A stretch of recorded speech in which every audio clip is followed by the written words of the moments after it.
Assalamualaikum warahmatullahi wabarakatuh. Salam sejahtera bagi kita semuanya. Yang mulia Pak Sunarto, pemaparan Mahkamah Agung Republik Indonesia refleksi akhir tahun sangat bagus, Pak. Tapi saya sebagai jurnalis, Pak, mungkin saya sebenarnya perkenalkan diri dulu. Oh, Pak. Nama saya Edo Utabarat, Pak, dari Perisai Hukum, Pak. Apa tadi? Oh, namanya tadi kurang jelas, Pak. Edo Utabarat, Pak. Idul Huta Barat. Edo, Pak. Edo. Edo Huta Ya, ya. Barat, baik. Saya senang sekali, Pak, dengan pemaparan Bapak. Tapi yang jadi jurnalis itu saya sangat miris, Pak, dengan MMA, Pak.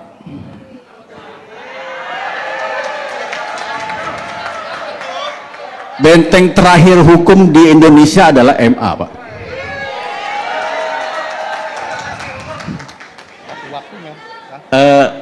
Apa yang terjadi oleh MA dengan kejadian oknum dari Hakim Agung MA yang mempunyai harta hampir 1 T itu luar biasa, Pak. Luar biasa yang membuat kami miris, Pak, sebagai benteng terakhir hukum di Indonesia, Pak. Jadi minta maaf, Pak, kalau bapak-bapak yang mulia di depan ini ada sedikit dikritik, minta maaf dulu, Pak.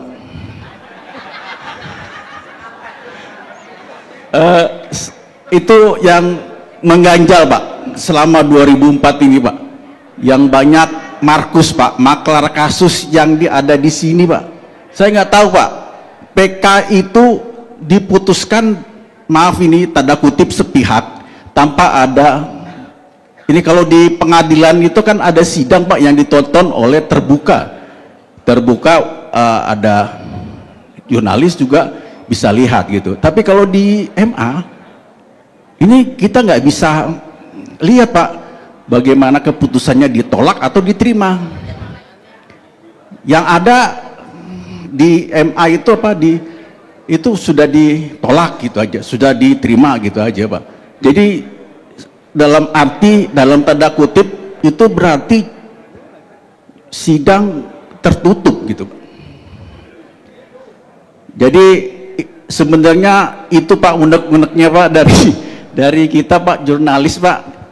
Mohon dibukakan pintu, maaf, Pak, sebelumnya, Pak, agar pertanyaan saya ini bisa memberikan arti, Pak. Ya, Pak, terima kasih, Pak. Baik, terima kasih Pak Edo atas responnya. Satu berupa pandangan dan satu pertanyaan. Selanjutnya Ibu yang berbaju hijau.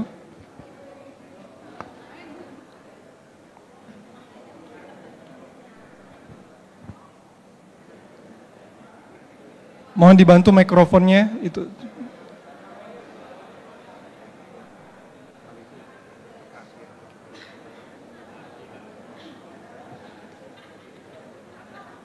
Cek. Terima kasih. Assalamualaikum warahmatullahi wabarakatuh. Nama saya Umi Saripah dari media Sudut Pandang, yang kebetulan saya meliput di bidang hukum pengadilan, insya Allah seluruh Indonesia bisa ya, Pak, ya. Yang saya mau tanyakan kepada yang mulia Ketua Mahkamah Agung Bapak Sunarto dan jajarannya, saya nggak panjang lebar. Tadi teman saya mengatakan hakim kok punya banyak duitnya, hartanya banyak. Ya harus hakim itu harus banyak harta, ya, karena kita lihat dari dia bekerjanya dari muda, ya kan, sampai sekarang udah jadi MA kan harus punya harta lah, ya, maksudnya harta yang baik gitu.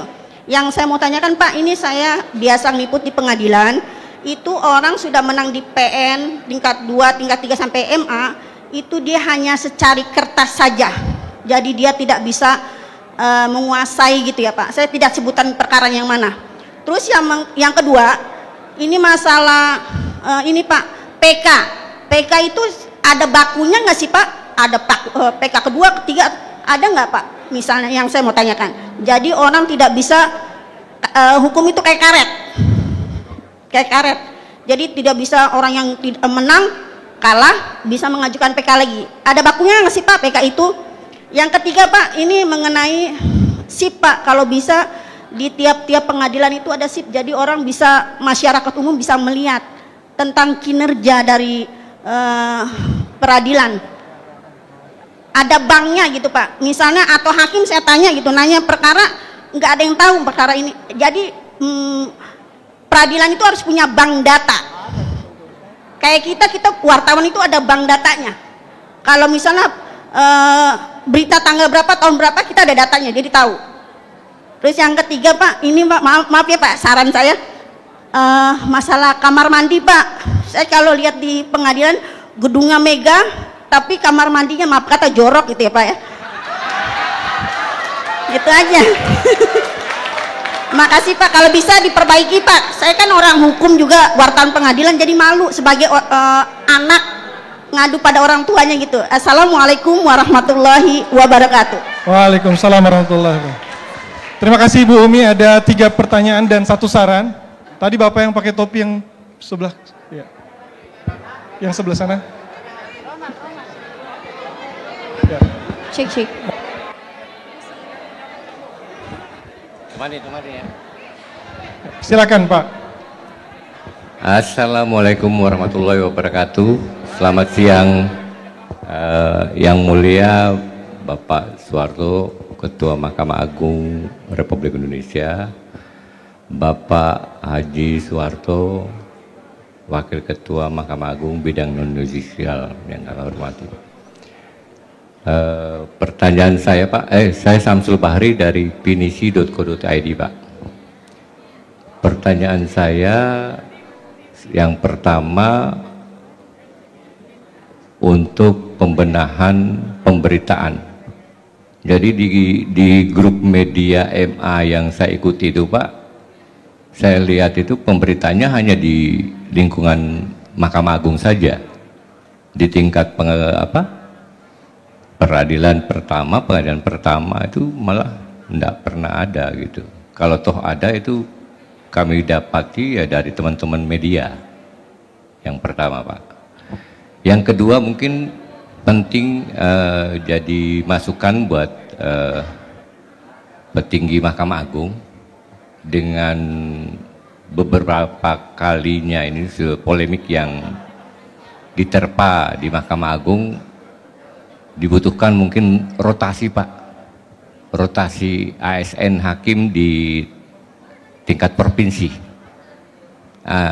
biar ada penyegaran gitu Pak. Begitu Pak. Jadi yang mereka bertugas sudah 5 tahun, 10 tahun ya mungkin dirotasi lah. Nah begitu pula juga di MA kalau perlu Pak. Biar hasil yang selama ini masyarakat pencari keadilan itu lebih percaya bahwa Mahkamah Agung dan jajarannya itu melakukan pembenahan yang maksimal. Begitu yang mulia. Mungkin itu saja Pak pertanyaan dari saya. Makasih banyak Pak. Baik Pak Samsul, ada 2 hal. Yang pertama soal pembenahan, pemberitaan dan rotasi hakim. Kita sudah mendapatkan 3 orang penanya yang mulia. Pertama dari Pak Edo Huta Barat soal respon mengenai integritas, dan yang kedua mengenai kehadiran dalam sidang PK. Yang kemudian tadi Bu Umi Salifah mengenai kemenangan di atas kertas tapi tidak bisa menguasai objek sengketa, kemudian batasan PK ada berapa kali, dan kemudian bagaimana sistem bank data di pengadilan, dan terakhir saran mengenai kamar mandi. Ya ini mungkin karena sering datang ke pengadilan jadi Ibu bisa melihatnya sendiri. Kemudian Pak Samsul mengenai pembenahan, pemberitaan dan rotasi hakim dan ASN. Demikian yang mulia, kami persilakan yang mulia.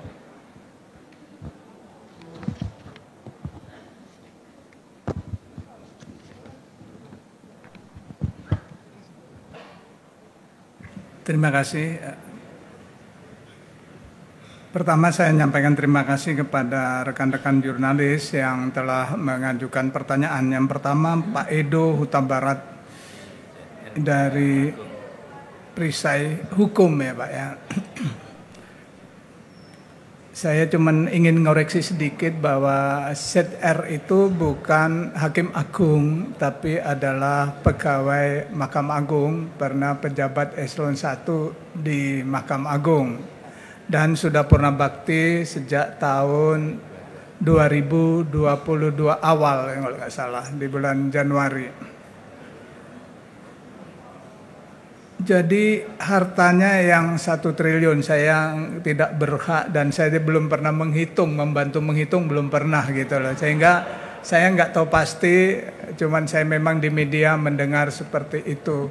Tapi yang jelas itu bukan Hakim Agung dan sudah purna bakti sejak awal Januari 2022 yang lalu, sudah hampir 3 tahun. Dan terkait dengan sidang yang tertutup, ini perlu saya jelaskan bahwa Mahkamah Agung itu adalah lembaga peradilan iudek iuris. Jadi Mahkamah Agung itu hanya menilai masalah-masalah hukum, jadi dan penerapan hukum, bukan masalah iudek fakti. Sedangkan pengadilan tingkat pertama, tingkat banding itu adalah pengadilan iudek fakti. Jadi fakta-fakta, bukti-bukti dipertimbangkan di pengadilan tingkat pertama, tingkat banding. Tapi juga untuk memenuhi harapan itu, Mahkamah Agung telah melakukan live streaming ketika membacakan putusan. Itu Bapak Ibu sekalian. Jadi sidangnya, semua sidang itu terbuka, semua sidang peradilan terbuka, dan kecuali itu yang memang menurut undang-undang tidak boleh terbuka, misalnya menyangkut terpidana terkait dengan kesusilaan atau terdakwanya atau para pihaknya anak-anak, itu kami memang sidangnya tertutup. Walaupun di Mahkamah Agung ketika Mahkamah Agung sidang itu selalu membuka sidang demi keadilan berdasarkan ketuhanan Yang Maha Esa, terus dia nyatakan putusannya diawali oleh ira-ira itu dan sidangnya dinyatakan terbuka gitu loh. Dia terbuka karena dihadiri juga oleh panitera pengganti, bahkan yang ada di Mahkamah Agung. Saya nggak bisa membayangkan kalau 31.000 perkara lebih yang harus disidangkan terus terbuka. Mau pakai ruang sidang di mana gitu loh. Kalau memang harus terbuka, saya nggak bisa membayangkan gitu. Satu majelis itu rata-rata bisa sampai 30-50 perkara yang diputus. Biasanya setiap hari itu. Kalau sidangnya dibuka terus, ya saya bingung tempatnya juga gitu loh. Dan memang karena iudek iuris itu Mahkamah Agung tidak akan membahas hal-hal yang terkait dengan question of fact. Masalah-masalah fakta di persidangan itu nggak akan dipermasalahkan lagi oleh Mahkamah Agung karena itu kewenangan jadi iudek fakti, yaitu pengadilan tingkat pertama dan tingkat banding. Kira-kira itu jawabannya. Terus terkait dengan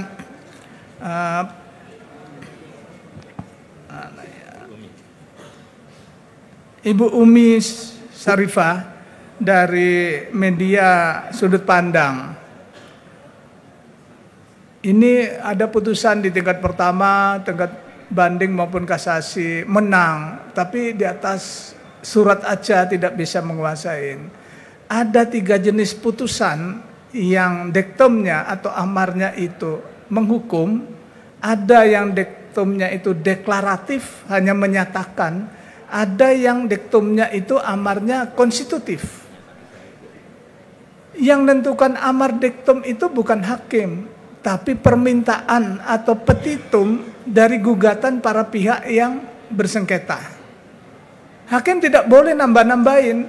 Wong pihak yang bersengketa itu tidak minta, hakim malah memberi, itu nggak boleh, melanggar asas ultra petita.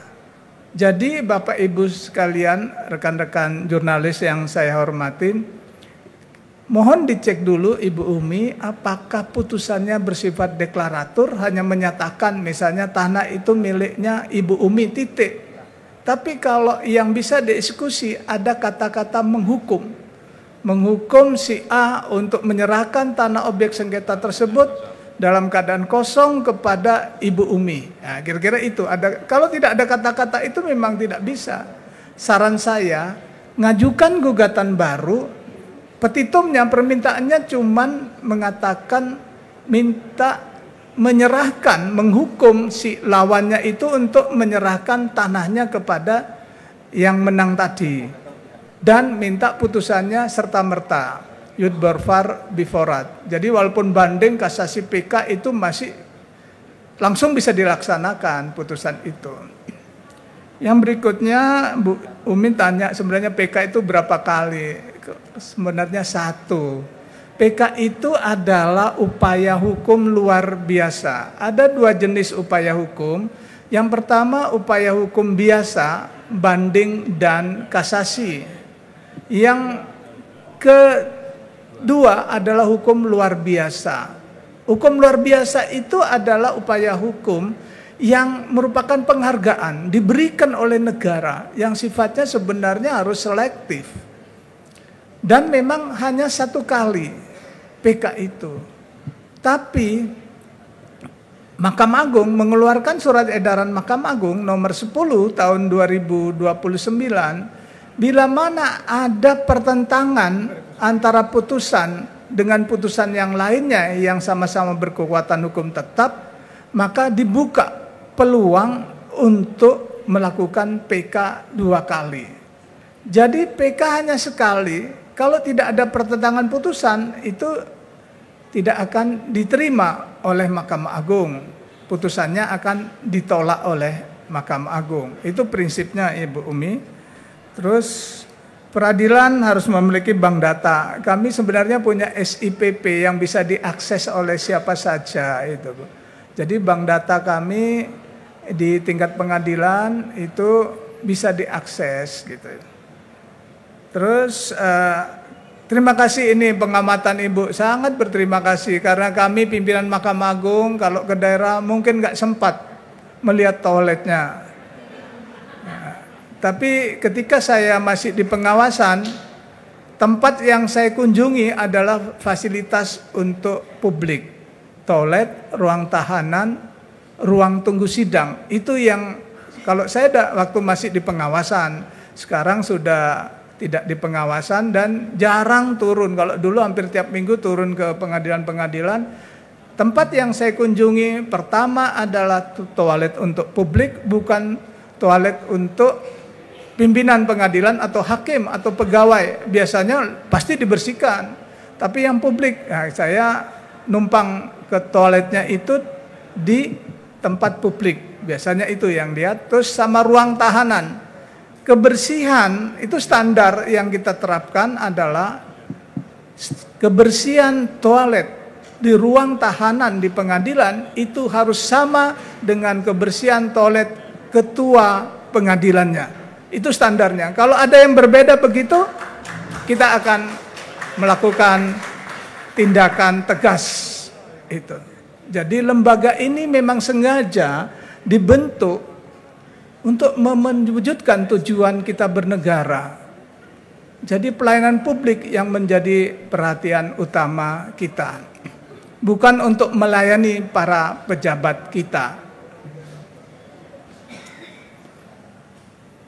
Kamar mandi ini Pak Samsul Bahri dari Tribun Pembenahan Pemberitaan. Nah ini saya kurang mengikuti, biar nanti teman-teman di Biro Hukum Humas yang bisa menyampaikan jawabannya saya delegasikan.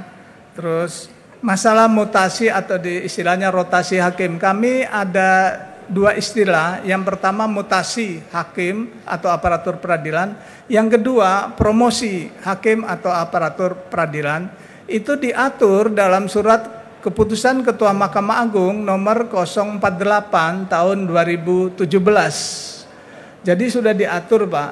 Kami akan mengevaluasi secara terus-menerus aturan itu dan pelaksanaannya. Mengapa?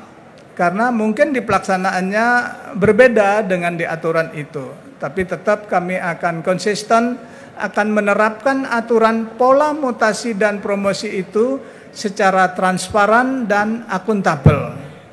Jadi siapa yang waktunya mutasi akan dimutasi, siapa yang memang layak untuk dipromosikan juga akan kami promosikan.